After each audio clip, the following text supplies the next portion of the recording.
दौड़ चलते हैं, सीधी लाइव तस्वीरें आपको दिखाते हैं। सीएम डॉक्टर मोहन यादव की वहां पर मौजूदगी है, क्या कुछ कह रहे हैं आइए सुनते हैं। अभी दीप प्रज्वलन का कार्यक्रम। माननीय सूर्यकांत जी से पूछ रहा था कि ये टेक्नोलॉजी का लाभ लेने का या जोड़ने का आधुनिक समय में न्यायालय के माध्यम से कब से शुरुआत हुई, तो उनने कुछ बताया है, वो अपने भाषण में उसको बताएंगे, जिसके आधार पर हमारे लिए ये न्याय की परंपरा में सरलता हुई। माननीय मेघवाल जी ने एक विषय निकाला, मैं उस पर जरूर बात करना चाहूँगा।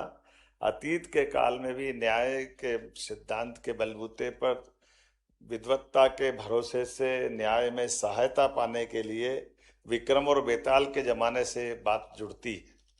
और बेताल के बारे में ऐसा कहा जाता है कि बेताल स्वयं अपने आप में, वैसे तो वो मध्य प्रदेश के संबंध में बात करते हैं, लेकिन न्याय में जैसे ही विक्रमादित्य की बात करते हैं तो अपने आप न्याय की शुद्धता का पैमाना हम अपने आप से गर्व से कह सकते हैं।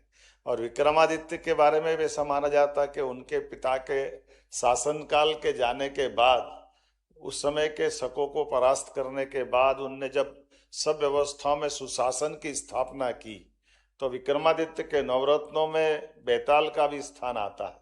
और बेताल उनने न्याय परंपरा के लिए अपने साथ में जोड़ना पसंद किया है।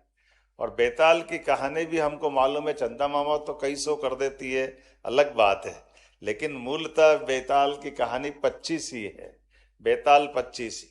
और उनकी कई कहानियों में से कई चीजों का ये हमको संदेश भी मिलता है कि कोई भी तंत्र हमको मदद करता है तो हम उसके दक्ष होना चाहिए, हम उसके हकदार होना चाहिए। इस नाते से हकदार होने के लिए वो उनकी कहानियों से हमको समझ में आता है कि बेताल साथ देने के लिए कब तैयार होगा, जब विक्रम उसके लायक होना चाहिए। एक कहानी का छोटा सा दृष्टांत जरूर मैं सुनाना चाहूंगा कि विक्रमादित्य से जब बेताल कहता मैं तेरे साथ देने को तैयार हूं, चल मेरे एक प्रश्न का भी उत्तर दे। उनने बताओ क्या है। बोले एक राजकुमारी थी, वो राजकुमारी किसी कारण से जंगल में शिकार करने गई थी और उसका देहांत हो गया।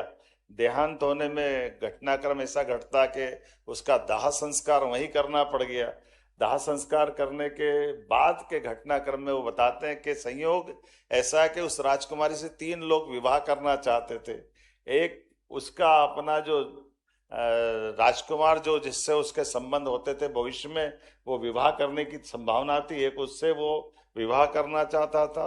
2 और लोग थे, एक जमींदार था वो उससे विवाह करना चाहता था, एक और कोई उसका प्रेमी था जो उससे विवाह करना चाहता था। अब ये इसके शांत होने के बाद की घटना में वो प्रसंग उसके दिमाग पे लगाने के लिए बताता है कि संयोग से वो तो उसकी मृत्यु हो गई, उसका दाह संस्कार हो गया। ऐसे में बाद के क्रम में एक व्यक्ति आता है जो उसकी राख से उठा करके अपने पास ताबीज बना करके अपने गले में लगा लेता है।